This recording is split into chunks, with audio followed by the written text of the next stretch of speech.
Hi, everybody. Can you hear me? Yes. Saludos a todas. Hello, everybody. Good evening. Buenas tardes. My name is Patricia Perez, and I am AARP California State President Emeritus. It is my pleasure to welcome all of you to our Let's Talk Dinero with AARP event. Bienvenidas, welcome. Let me know where you're watching from, in the comments. Just, type in where you're watching from, just to say hello. Today, in honor of Women's History Month, we will be focusing on mujeres, women, all of you joining us today. Whether you are retired or getting ready for retirement, we're going to talk about what you need to do to get your finances in place. Our session today aims to provide you with the information you need for securing your retirement and the potential for generational wealth building. We do have an amazing speaker joining us today. So it is my pleasure to welcome our speaker, Yvette Cuyate, Esquire. Yvette is a former prosecutor and often referred to as Wonder Woman. I was getting Superwoman, but it's both, Wonder Woman. She has dedicated her career to empowering others with sound estate planning that protects their assets and their peace of mind, which is what we all need, of course. She is the CEO and founder of Cuyate Law Group based in San Diego. But before we jump into the conversation, I'd like to take a quick poll. We usually do this so our speakers get to know our audience. The poll is simple. I feel I am financially ready for retirement. Please, just simple question, yes or no.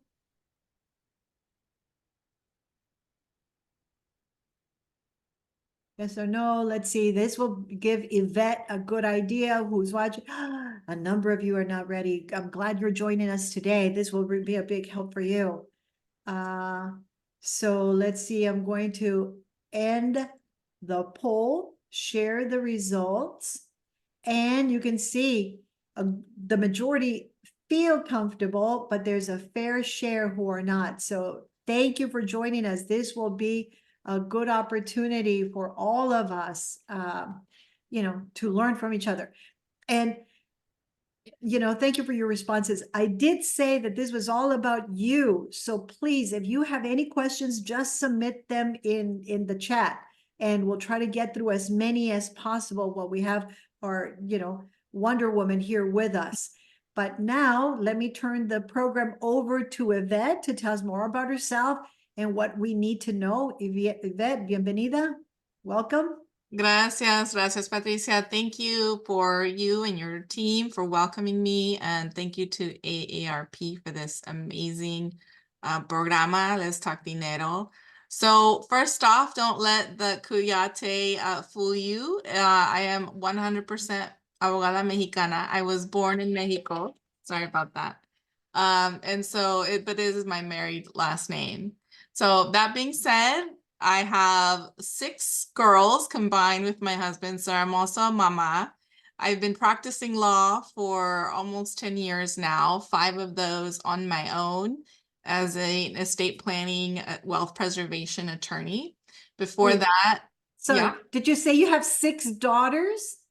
Yes. And you and one husband in There that will house. be a quiz at the end. Well, we're not all in. We're a blended Okay, family. okay. So we got a couple that are in the East Coast, grown and Oh, flown. We have one in college, only 3 at home. all So, right. but still, yes, that's a lot of women, a lot of weddings. Yeah. Um, so yeah, I'm a mama, and like I said, I've been practicing for a number of years. This is what I love. I love empowering women about knowledge with, money. I'm a financial educator. I'm an estate planning attorney. I used to do litigation before, and so I used to be the lawyer that used to go after the assets when you would get sued. And so on this side of the planning, I really try to help my clients think about where are those red targets that they could possibly, be looking at if they did get sued.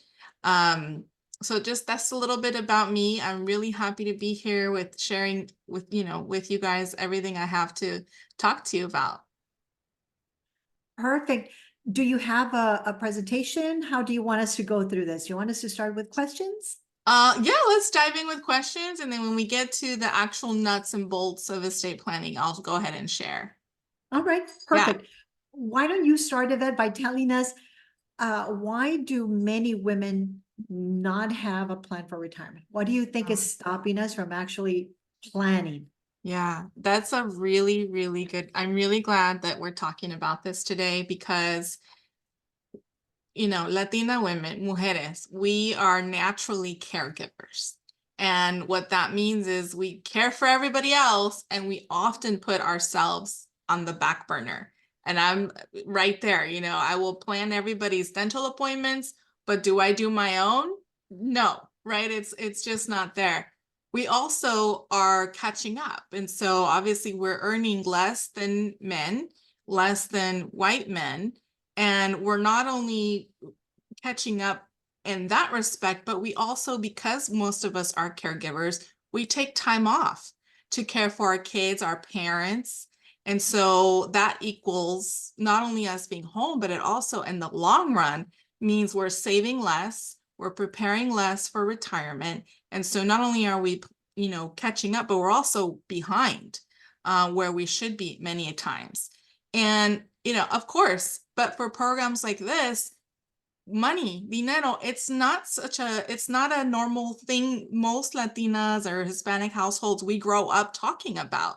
We're fabulous at planning weddings and quinceañeras, not so great when it comes to retirement, financial planning, estate planning. And so when we do, I've heard many of my clients tell me, well, the advisor that I met with, they just spoke to my husband the whole time, or never asked me what my goals or my wants and needs were. And so, it's not only uncomfortable sometimes when we do, but it's hard to find an advisor or a professional that speaks Latina. And so a lot of those are just barriers that we have. And you mentioned advisors. I know many of us are afraid we may not have the skills or the ability to do that for ourselves. How Yeah. do we go about hiring an advisor? What advice do you have Yeah. for what should we look for in an advisor? Yeah. So, advisors, I when we go at, if you move somewhere as a woman, right?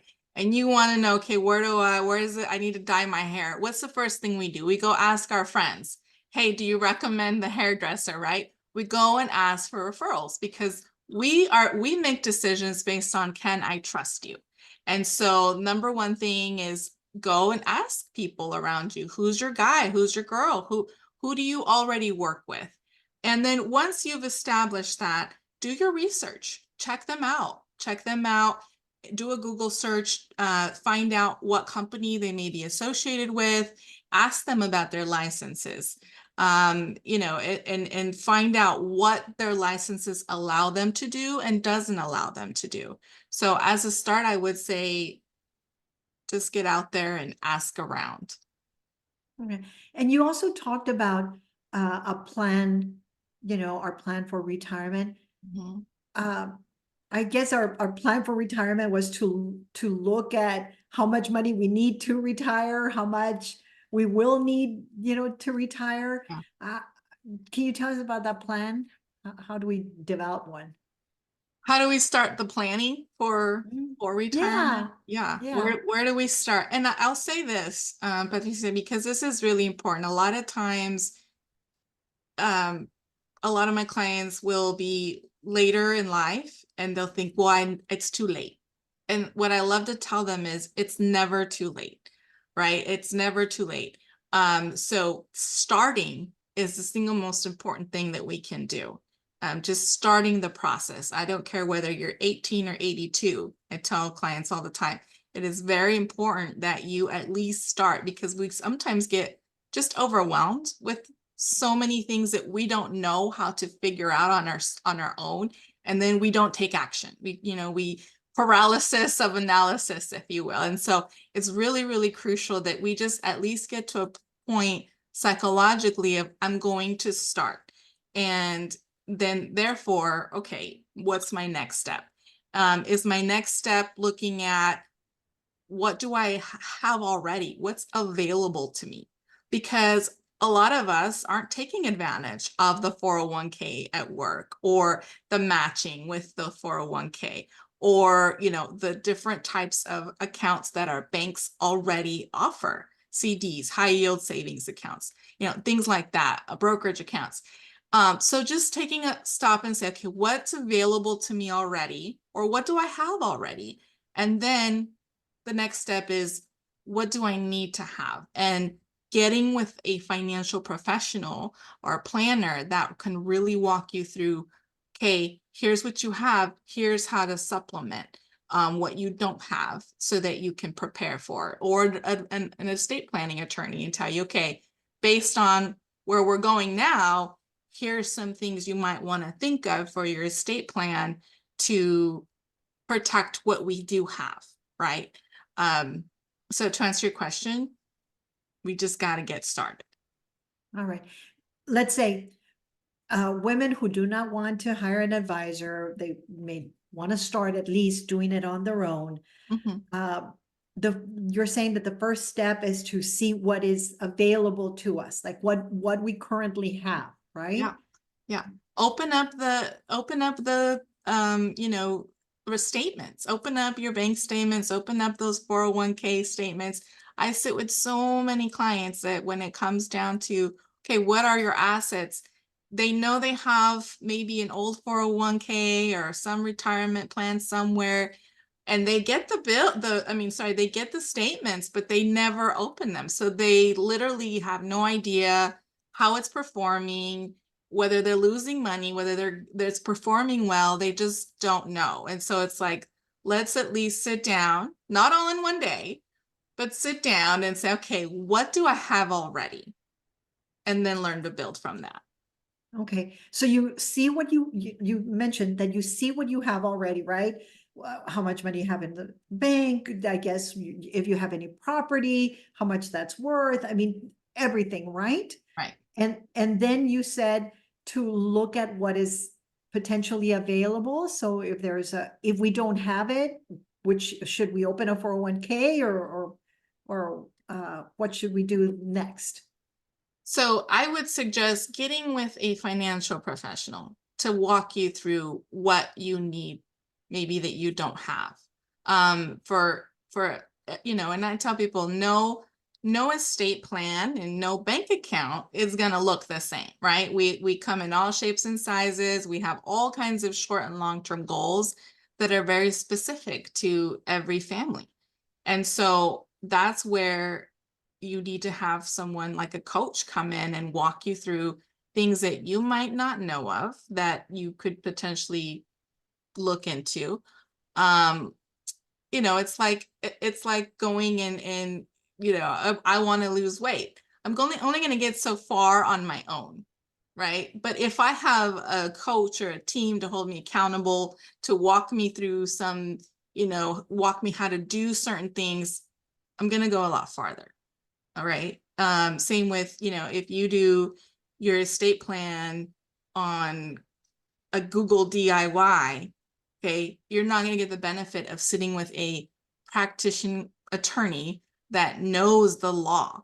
So again, hiring experts, crucial in this type of goal. Yeah. Yeah. And in terms, if I know, yeah, I know it's hire a professional, but if, for example, if you're just starting fresh, right? Because we want to empower women to be able Yeah. to do this on their own, and Yeah. then, for whatever gaps they need, go to a professional. How would we, is there a formula, or how would we find out how much money we need for retirement? Because that's something else that I've encountered many times. Uh, Women feel like they need so much more, and they're, panicking and stressed that they may not have enough to retire. Yeah. What is a formula to really identifying how much money you really need to retire? Yeah. Well, there's, you can ask different professionals and you'll get the gamut on different formulas, but I would say realistically, it's what is my current lifestyle and what do I want my lifestyle to look like when I retire? So what do I need to bring in to keep my current lifestyle? What am I going to have down the road to maintain that lifestyle? Accounting for inflation, accounting for now maybe I'm going to have medical expenses when I'm older, or I'm going to need to plan for long-term care, or I'm going to need to also plan that when I get there, I might have older parents that I'm going to have to care for. I might have children still living in the home that I'm going to have to care for, right? So a lot of my planning that I do with my clients, it's multi-generational, because we could sit here and say, oh, okay, $100,000, that's what you need. And you divide that by 80% and down the road. But I don't believe in that fully, because again, for Latinas, we're caregivers, and a lot of times that's not accounting for what we're going to need to have to care for parents and or children or even grandkids when we get to that stage, that stage of life. So as a rule of thumb, I would just to simplify, what's your lifestyle now? What do you anticipate it to be later? Right. And then be really honest with yourself. Am I saving enough to have that type of lifestyle down the road? And maybe you are, great. Maybe you're going to have to make some sacrifices either now or later in your lifestyle to make that happen. Yeah, and I think that's uh, a reality, right? That we Yeah. all have to face, is that our lifestyle will need to change once we're on a fixed income, right?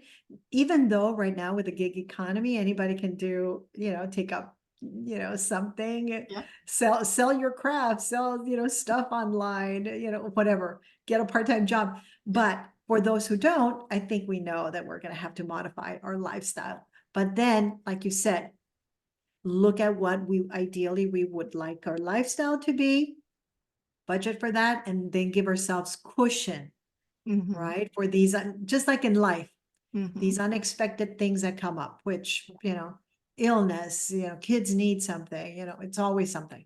Yeah. So And this, then and just want to add to that too, women are continuing we expect women to continue to outlive men. And so for households where they're married, that needs to be taken account as well, because I see so many times where they've accounted for the both of them retiring, but maybe one got sick and the savings got depleted, or his retirement had to go towards a long-term care situation and now he's gone. And we have a widow who is finding herself completely unprepared because she's outlived him, right? And the savings are gone.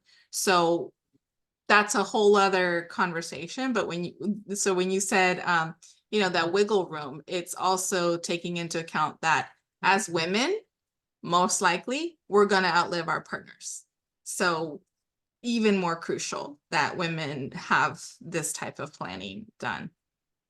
perfect.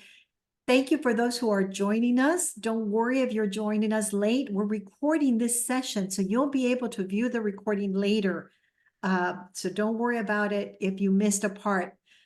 We're speaking with Yvette Cuyate, and she is a former prosecutor and the CEO and founder of Cuyate Law Group based in San Diego. And I'm Patricia Perez. I'm California State President Emeritus, and we're just talking about what you need for retirement, planning for retirement. And if you have any questions, please just drop them in the chat. We'll try to get to them as we have time. And thank you to Marissa from ARP, who added the tool that you'll need to figure out your financial needs for retirement. AARP has a wealth of resources available to you, and you can, one of them is right here. So you can also get help in terms of finding a financial advisor. So she already included a couple of valuable links. So if you can, copy those links, save them, they'll be invaluable. And really, you can even just, start searching on ARP, everything you need for retirement, your calculator, how to identify financial advisor, a 401k, what they are, how to do it, all of that. So, and let's see, Yvette, why don't we go through the slides that you have so that way, people can get more specifics. Yeah, definitely. Let's chime in. So the slides I'm gonna share are gonna walk you through the basic nuts and bolts of estate planning. Okay, it'll walk you through what are the documents that you need to make sure that when you sit down and say, okay, do I have this? These are the basic ones you need to have. All right. So 4 basic documents that every estate plan needs to have. The first one is a will. The second 2 are powers of attorney. One is general, one is for your medical decisions. And then the third is the HIPAA form, which is allowing your medical agent to obtain your medical information and therefore make decisions on your behalf. So I'm going to walk you through the 4 super quick. For a will, most people know. Do you want to put it in presentation format? There you go. Thank you. So for a will, most people know what a will is. If you in here in the state of California and every other state, if you die without a will, it's called you dying intestate, meaning no will. The state says, no worries, we got you. We're going to go ahead and apply our probate code, which is going to act as your will. So I walk my clients through good, better, best, right? So you don't have a will, you got the probate code, don't worry. The state will take care of your decisions. Better is you have a will, your wishes now come into play when the judge decides, not whatever the government decided. And then we'll get to best, which is a trust. So on the outset, that's what a will does. It is your instructions. Literally think of that, you handing it to the judge and saying, here you go. The powers of attorney, as I mentioned, one is for your financial powers of attorney. This can include day-to-day things. If you become incapacitated or get dementia, Alzheimer's, or you just get COVID, or maybe you just at home after an accident, that is who keeps your affairs running day to day. The medical, we call that an advanced healthcare directive. That allows your agent to speak on your behalf. And we get really specific with our clients and we talk about what do you want as far as organ donation, burial, cremation, end of life support, medical prescription, things like that. Everything that would cause stress on your loved ones if they don't know what you want. So the goal of this is your desires are respected if you were to not be able to speak for yourself. And like I mentioned, the HIPAA form simply allows your agent to act. So the most common thing that I want people to take away is, again, we're going back to the word probate. Again, I mentioned if you don't have a will, probate code will take over. If you have a will, you're still in probate court. We have lots of different court systems here. So we have criminal, civil, we have family, right? We've all heard of them. Probate is the succession for your estate that happens in a court proceeding. Okay. And it's administered according to our state laws. So a lot of people, this is the basic question that I'm asked all the time. What do I need? Do I need a will or do I need a trust? And so let's talk about your simple will. What it does, I've already let you know, it's a set of instructions. Judge determines its validity.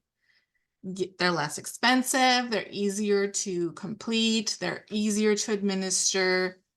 At the very minimum, if you have minor children, this is where you would name a minor guardian for your minor child or children over them and or their estate that you left behind.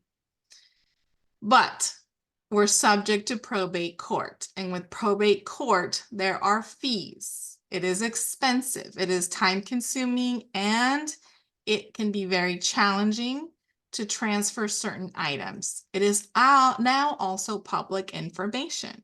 So for those of us that have been public servants, and I say this all the time to my cops, my doctors, my nurses, lawyers, mental health clinicians, right?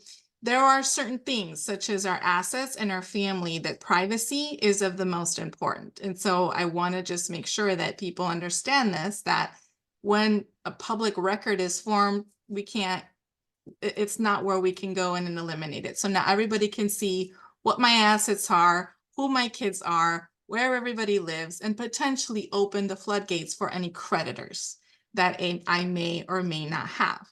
Why this is important to your audience, Patricia, is because once the probate proceeding occurs, and we may or may not have medical creditors that are maybe waiting for a probate litigation or probate proceeding to open, this could be crucial in terms of preserving, for most Latino families, la casa, right? So avoiding probate proceedings is of crucial importance for our families, for our familias. Okay, so let's walk through what probate actually looks like. Okay, so it is, like I said, it is a court proceeding, it is a process, and it's expensive. We won't sugarcoat it, right? In California, you're looking at initial filing fees, just like every other court proceeding, and then attorney fees for the probate proceedings according to the probate code. So at the onset, I'll summarize this for you. You're looking for an average size, and I'm saying $500,000 estate. You were looking at least over $24,000 that your estate will have to pay out an attorney just in probate attorney fees. That's not including filing. That's not including extraordinary fees like putting the house up for sale, maybe doing tax returns, litigating because now things are contested, things like that. So in addition to that, there may be bond fees. There may be filing the final petition fees. So as you can see, it gets very expensive very quickly. I think right now, most of us would agree that Southern California, it's very hard to find a home under $500,000. Most of them are closer to the $1 million mark. And so again, the fees are set by the probate code, and it's very, very expensive to administer.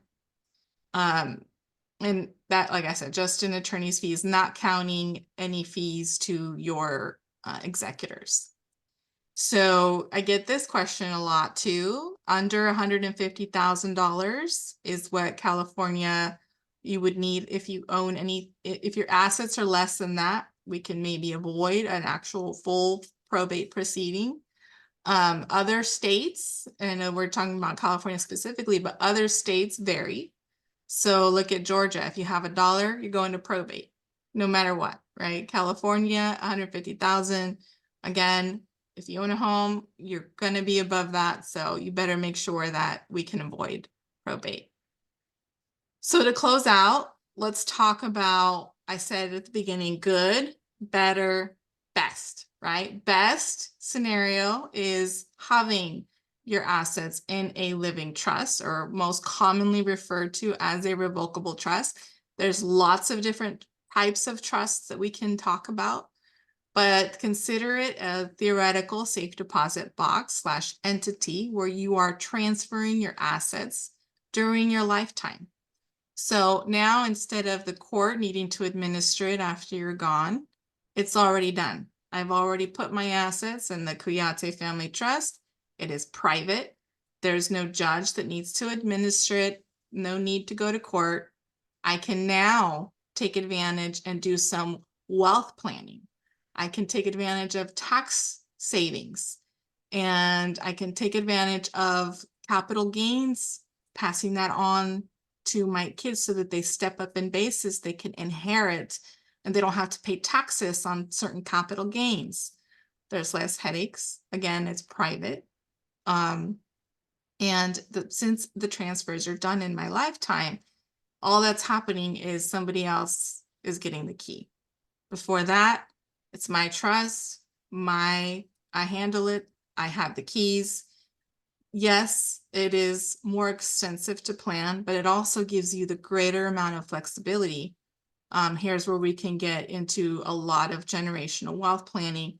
We can divide and do trusts for our children, for our grandchildren within the family trust. So my favorite, and like I mentioned, Patricia, I'm a mother of girls. And so believe me, one of the things that my husband and I that's important to us is making sure that whatever they inherit will be for them and not for any spouses or ex-spouses down the road. So a will does not give you that capability. A trust does. That's why it's one of my favorite tools to use when it comes to planning. Questions on this? Lots. Okay. No. So this already is part of your estate planning. So this is whatever you have now, right?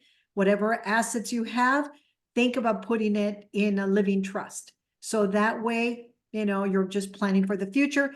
At what point in your life should you develop a trust? Like now, yesterday, later on, when you have enough that you think, you want to protect, at what point? So that's a really good question, in fact. And a lot of people think, well, I don't have, again, there's lots of different types of trusts. I'm talking to right now about just the basic revocable living trust.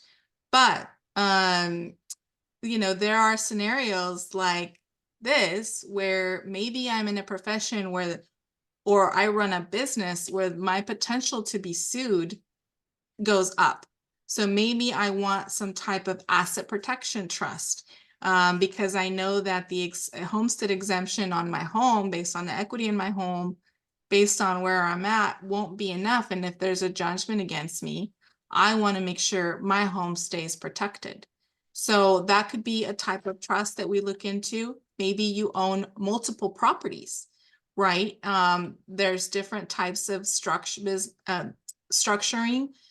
maybe multiple for, if I lose one because I get sued on one, I don't have to lose the others. So we get into a gamut of asset protection trust.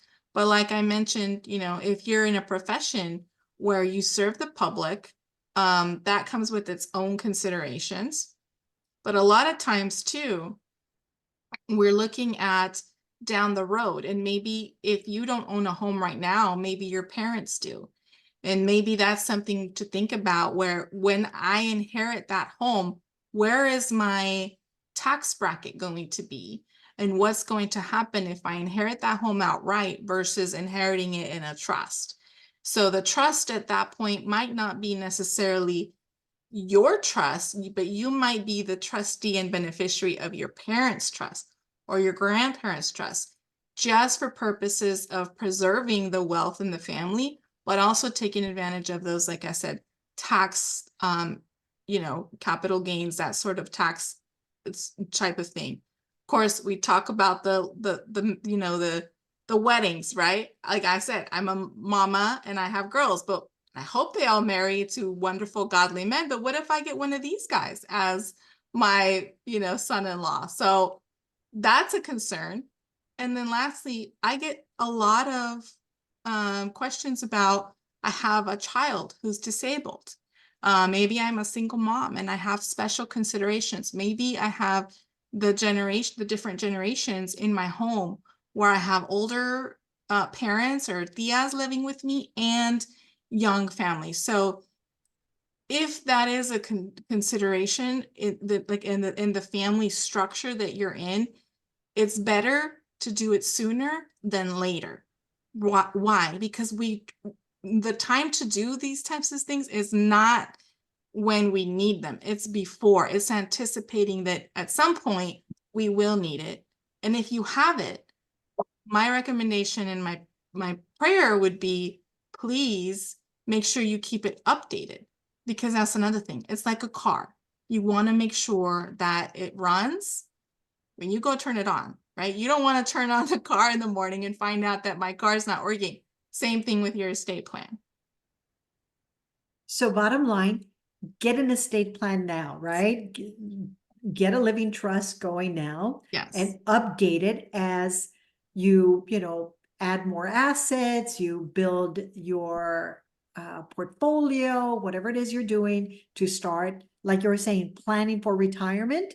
Just keep adding that to your portfolio, to your living trust. Yes. All right, perfect. So now we know, we're all clear. We need a living trust, and the elements, number one is, it has the will, and it has the HIPAA forms, and and I forgot the other two, but I did the Advanced Health Directive and the Power of Attorney Financial, right? I was taking notes. Yes. Yes. And by the way, I know that a couple of people joined us late. Don't worry, we're recording this session. So if you missed it, you can view it from the start. We have our friend attorney, Yvette Kuyate, helping us. And please, if you have any questions, just type them on the chat. And we do have one question, Yvette, and this comes from Elizabeth. And let me see, hold on one second. And Elizabeth has a very specific question about what strategies do you propose for 401k withdrawals and taxes? Does it make sense to withdraw from tax deductible accounts first before withdrawing from the Roth accounts? She's just wondering the 401k withdrawals. Okay, so let's back up because I don't think everybody understands the differences. So Okay. just so we have a common playing field. So with normal traditional 401ks, those are tax deferred, meaning your employer is putting in maybe, and you're putting in with your pre-tax dollars. Government says, great, you're investing. We're going to allow that money to grow. And then when you pull it out, we'll hit you with the taxes. So we call that tax deferred. A lot of people say, oh, I have $200,000 in my, 401k, and they have no idea that they're going to get taxed down the road. It's tax deferred.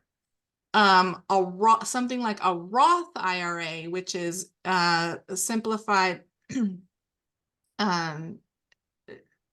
sorry. So with a Roth IRA, it's the one, it's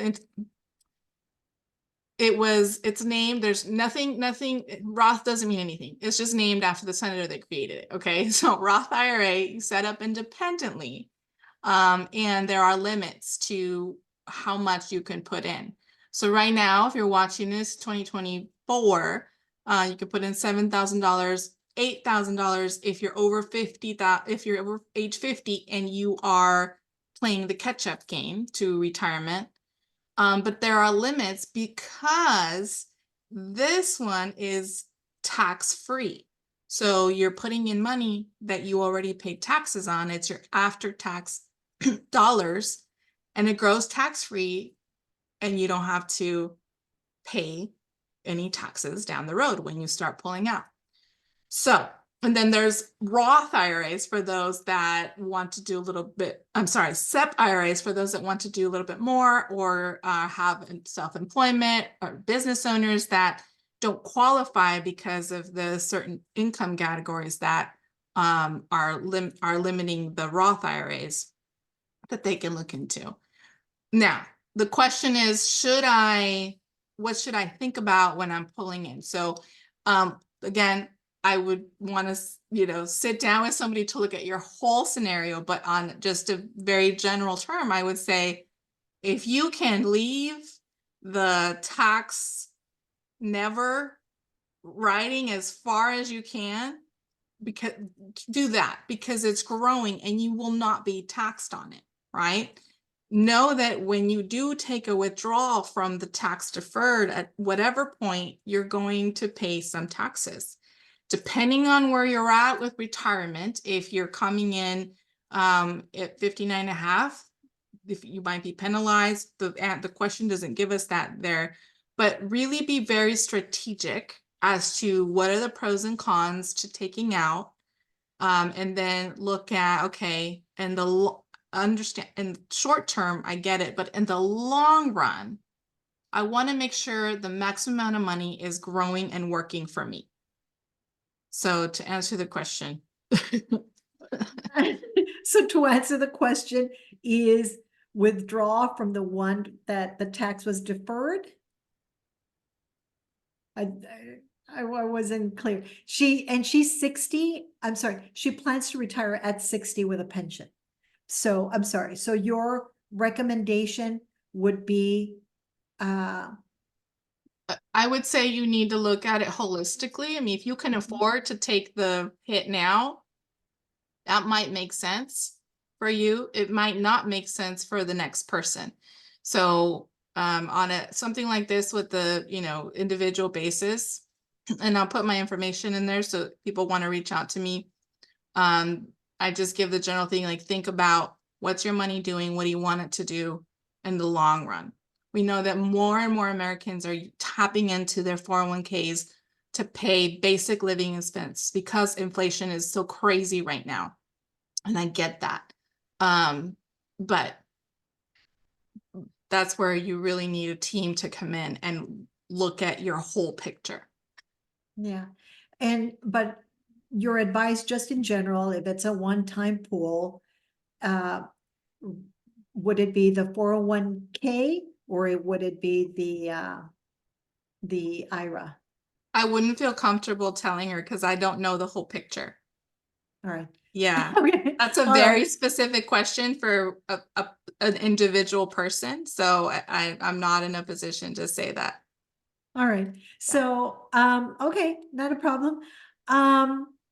Let's see. What if your employer does not offer a 401k? What are your options there if your employer, if you don't have a 401k, what are your options? If you don't have 401k option at your employer, then definitely you need to plan for yourself, right? So, and even if you do, you might want to add a secondary thing going on for you. So, as I mentioned, doing a Roth IRA, trying to max fund it, whether that's 7,000 a year now this year, or you're over age 50 and you're trying to catch up, that would be 8,000 in 2024. If you are a freelancer, a sole proprietorship, you got a side hustle, right? You might be able to qualify for a SEP IRA, in which case not only can you add to it, but you're not subjected so tightly to the max contribution of 7,000. You have up to 25% of your salary that you're earning from that business, up to $69,000 a year that you can contribute to it. Plus, you get tax credit for that. And so that might be for people that are very high net worth that tap out at the Roth. I mean, at the Roth bucket, that might be a strategy for them to look into. But if you're not comfortable with IRAs and doing all that, then at least take a look at, is there a CD? Is there a high interest yields savings that I can look into? Is there a brokerage account that my local bank can offer. A lot of times Latino families just feel comfortable walking into and talking to a banker. Millennials are more online. So it would just depend on what your preference is, but definitely take action and at least just start on, okay, they don't offer one. What is something that I can do to start making my money invest for myself? Um, and you were talking about money and how much we need. Um, is there a formula, for example? I know that right now you were talking about inflation and how difficult it Mhm. is just to, keep up with our just basic living needs. But is there a formula you would suggest in terms of how much we should save now for retirement, uh, in an ideal situation? Yeah, I think most financial professionals I work with, they're saying at least 17 to 20% of your annual income saved for your retirement. And that is a stretch for a lot of people, especially where we're at right now. But again, it's a rule of thumb. And it may be more or less, like we talked earlier, depending on, what your status of living, other people you're going to have to take care of, medical conditions that you might have to pre-plan for. And it may be less. Maybe I know I'm going to inherit from a family member or something like that. And that's going to be something that I can use for down the road. And so, but rule of thumb, yes, you should at least be putting away annually. That's the ideal goal.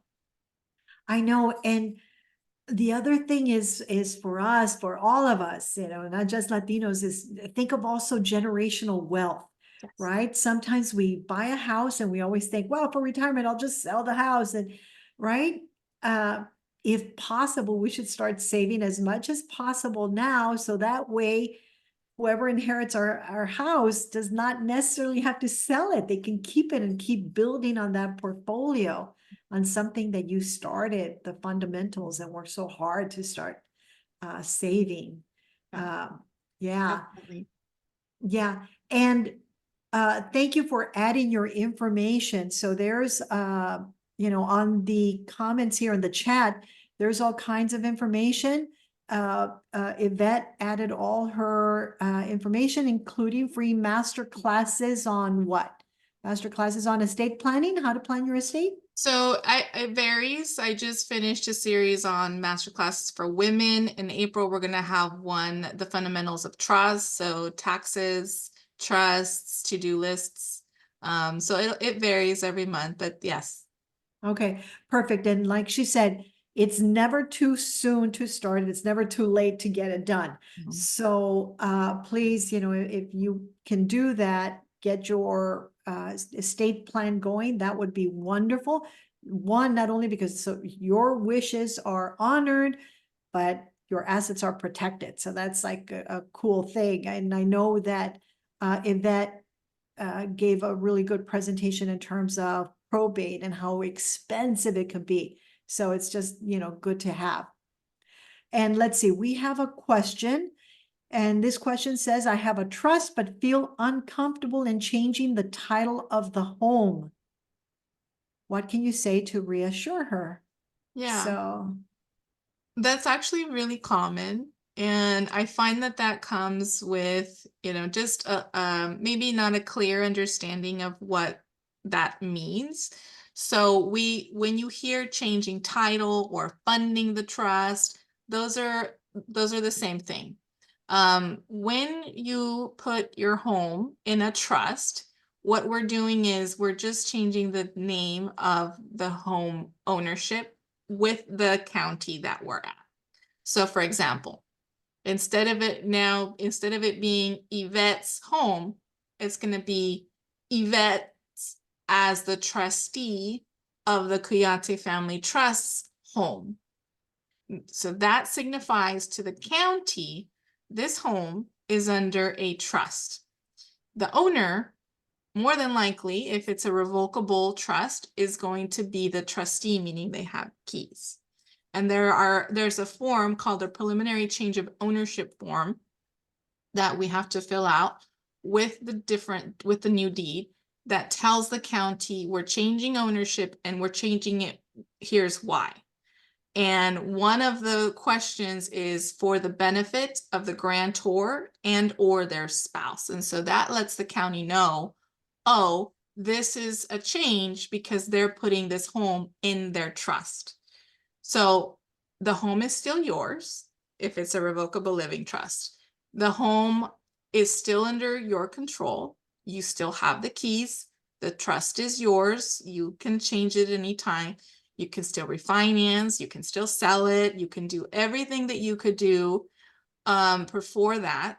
The only thing is that if something happens to you, your home will now not be subject to probate court for that transfer of ownership to happen to your heirs. That's the difference. So I would say if you want more on that, feel free to reach out. But yeah, in a nutshell, it should not be something that makes you uncomfortable. It should be something that gives you some peace of mind of knowing this is the end thing, the last thing that I need to do in terms of my home to make sure we don't end up in probate court. Yeah. And I know, seriously, I love the question because it just shows that people are vigilant. You're being very careful, of course, with your Yeah. largest asset, your home. Yeah. With ARP, we're always so careful and give so much advice about, fraud prevention and scams. And I'm glad that people are just being extra cautious, Patricia, especially when and it comes and to I'm home. glad you really mentioned that because I let my clients know the moment that we make the ownership change with the county, it's going to now be recorded, right? It's not with the county who owns a home. That's not private information. Anybody can go and look up who owns whatever home. So be vigilant because there are companies out there that then they're tracking too who's changing ownership title. Mhm. And they'll send out a bill for $200 or whatever and to say, do you want a copy of the home report? Because we saw that the home was just changed. And my clients will call me and say, what is this? And I just like, it's trash. Throw it Yeah. away. Yep. Yeah. It- Everybody just Nothing trying to to see here. make a buck and you don't know. Yes. Yeah, Yes. of course. Even earlier you gave us a specific cost of how much, probate costs. Yeah. Can you give us an idea of how much it would cost average to set up a trust?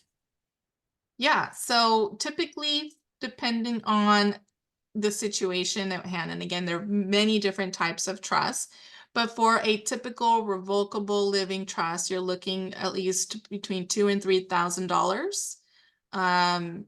That's what I've seen throughout California. Some counties are more expensive than the others, but that's typically the going rate. If you're doing, you know, irrevocable trust, special needs trust, other types of trusts, it can vary. But the one that I just gave you, the typical fee, that's for, just your typical revocable, meaning you still have ownership. Now, I will say that, just like with anything, you can find it for much, much cheaper, and you can also find it much, much more expensive. So what you want to look at is who is actually going to be drafting the documents for you. Is it an attorney? Is it a paralegal? Is it a notario with no law license? Is it just an online service, right? That you have no way to make sure that they actually have a legal knowledge and can actually create more problems than can solve. I say that because I fix a lot of broken trusts that have been done on a kind of DIY or, I found it on a $5.99 special. And I just see, a lot of errors in it or things that were not taken into account. I mean, I've seen it all. So just do your homework. It's unfortunately, it is an investment, but you want to make sure you're getting what you pay for too. Yeah, absolutely. And that's actually one of the things that ARP always advises people to do is start with your homework, right? And we shared some links on the chat where you can go in terms of how to find a financial advisor, how to do your calculations on how much you'll need for retirement, plus much more. So at least you start point of knowledge and questions to ask and things to look for if you are going to hire a professional. So those are wonderful. Yvette, we have one question from Donna, and she says, all of my assets, IRA and brokerage, are POD, and my personal assets are less than 150,000, no children. What would the advantage be to having a trust? So good job or creating a sizable estate and already putting POD designations. So POD designation is called payable upon death. And so basically that tells the company, the bank, the brokerage firm that upon my death, this person is to inherit. Okay, so that's great. Hopefully none of those PODs are for minor children. If they are, please change that immediately because minor children cannot inherit outright. It needs to stay, and we need to get a guardianship appointed for that child's estate. And it's very, very expensive. So assuming they're not, the benefit of a trust would be we're guaranteeing that probate court is not going to happen. Again, back to the original slide that I mentioned, probate court, public. If there are creditors out there that could potentially want a claim, to state a claim as to something within my estate, and something goes haywire on the POD designations, right? It could be a comma, it could be, whatever. I've seen it before where they failed and now they will not release the funds to who you wanted it to. In fact, they'll have to release it to your estate. The only way to release it to your estate is for a probate proceeding. And so that can be very problematic very quickly. And so for those reasons, I say, again, better, best. Sounds like you've done some good planning already. But it's always best to, if you want to eliminate the possibility of creditors coming in and taking a stake into your estate, should anything end up in court, you want to have a trust. Even if you have less than $150,000, that is always changing. The tax laws, the amounts that we can give to our spouses is always, it's going to get set to change in 2026. And so that may be right now, a lot of people think, well, set it and forget it. And you want to make sure that you're up to date with how the government is, the limits that they're giving, and making sure that you're doing everything you can, that it goes properly the way you want it to. I've just seen too many horror cases. No, I bet, and all the people that you've seen in your, with all your experience. So thank you. I just want to really thank you so much for joining us and sharing all this wealth of information with our audience. Thank you so much. To everyone. Oh, any final comments, Yvette, before we conclude? Any final points? Yeah, I would say, you guys have a wealth of resources, and I think the question kept coming up, how do I get prepared? How do I start? What do I need to do? How much will I need? And you guys have a wealth of calculators. And I took it a step further with thinking about holistically where I want to be, who am I going to care for, right? I know that there's a lot and it can get overwhelming. But just slowing down and again reiterating, what do I have already? What then do I need to think about? Maybe getting one, second, third opinion from a professional, finding somebody or a team that I trust and that I can see myself having a long-term relationship with.